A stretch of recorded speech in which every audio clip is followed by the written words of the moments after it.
Hi friends, Ambedkar open university వెబ్సైట్లో result రావడం జరిగింది. రిజల్ట్ వచ్చిన తర్వాత అందరికి marks, assignment marks, theory marks, practicals marks display అవ్వడం జరిగింది అక్కడ. అయితే మీరు పాస్ ఆఫ్ ఫెయిల్ అనే విషయాలన్నింటినీ ఎలా తెలుసుకోవాలంటే దానికి సంబంధించి ఉంది చూడండి. ఇలా వెబ్సైట్ ఓపెన్ చేయగానే BRAOU ఆన్లైన్ ఉంటుంది, దానిపై క్లిక్ చేయండి. దానిపై క్లిక్ చేయగానే మీకు ఇక్కడ ఇలా కనపడుతుంది.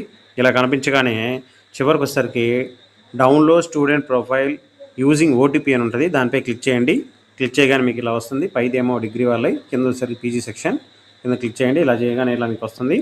మీ అడ్మిషన్ నెంబర్ లాస్ట్ 8 డిజిట్స్, ఆ 8 డిజిట్స్ని ఎంటర్ చేయండి.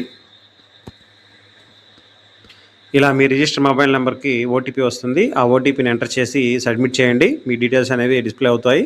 మొత్తం మీరు ఫస్ట్ నుంచి ఎగ్జామ్ ఫీజు అవన్నీ డిస్ప్లే అవుతాయి.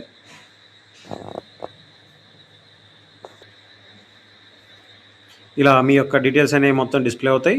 ఇందులో మీరు కట్టిన ఎగ్జామ్ ఫీజెస్ ఎక్సెట్రా అన్నీ ఇందులో మీకు ఉంటాయి. ఇక్కడ చూడండి, మీరు ఫస్ట్ ఇయర్ సంబంధించినటువంటిది, సెకండ్ ఇయర్ సంబంధించినటువంటి రిజల్ట్ PPPPV అని చూడండి. ఆ PPP అని అంటే పాస్ అయినట్టు, అది అసైన్మెంటు. A అంటే అసైన్మెంటు, T అంటే థియరీ. ఒకవేళ మీకు ఎవరికైనా F పడిందంటే, F అంటే ఇట్ మీన్స్ ఫెయిల్.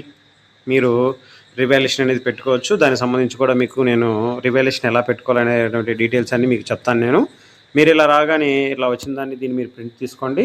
ప్రింట్ తీసుకొని మీ దగ్గర సేవ్ చేసి పెట్టుకోండి. అలాగే మీరు అందరూ ఈ first year and second year అన్ని PPPలు వచ్చిన తర్వాత మీరు ఆన్లైన్ ద్వారానే మీ సర్టిఫికెట్స్ని డైరెక్ట్గా యూనివర్సిటీ నుంచి మీ ఇంటికి పోస్టల్ ద్వారా, స్పీడ్ పోస్ట్ ద్వారా మీకు వస్తుంది. అది ఎలాగనేది మన ఛానల్లో ఉంది, దాన్ని చూడండి. నేను మళ్ళీ మీకు త్వరలోనే ఇంకొక అప్డేట్ కూడా ఇస్తాను. మీరు ఇలా చేయడం వల్ల ఏమవుతుందంటే, మీరు యూనివర్సిటీకి వెళ్ళి కంగారు పడి గాబరాడాల్సిన అవసరం లేదు. మీరు నెక్స్ట్ డే అంటే రేపు 2 రోజుల్లో మీరు ఆన్లైన్లో కనుక సర్టిఫికేట్లు అప్లై చేసినట్లయితే, అప్లై చేసిన తర్వాత యూనివర్సిటీ వాళ్ళు వాటిని అప్రూవల్ చేసేస్తారు. అప్రూవల్ చేసిన వెంటనే మీరు పేమెంట్ చేయొచ్చు. అప్రూవల్ చేయకముందు పేమెంట్స్ అనేవి కాదు, కంగారు పడద్దు. యూనివర్సిటీ వాళ్ళు నెమ్మదిగా బై సీరియల్ ప్రకారం మీ సర్టిఫికేట్స్ని అప్రూవల్ చేస్తారు. దానికి సంబంధించి ఏమేమి సర్టిఫికేట్స్ కావాలి, డిగ్రీ సర్టిఫికేట్స్, దానికి సంబంధించిన విషయాలన్నింటినీ మీ వీడియో మన ఛానల్లో ఉంది, దాన్ని ఒకసారి చూడండి. ఇలా మీకు ఏదైనా డౌట్ ఉన్నట్లయితే కింద కామెంట్ సెక్షన్లో కామెంట్ చేయండి. నేను మీకు ఫుల్ డీటెయిల్స్ ఎక్స్ప్లెయిన్ చేస్తాను. Thank you. మన ఛానల్ని తప్పకుండా సబ్స్క్రైబ్ చేయండి.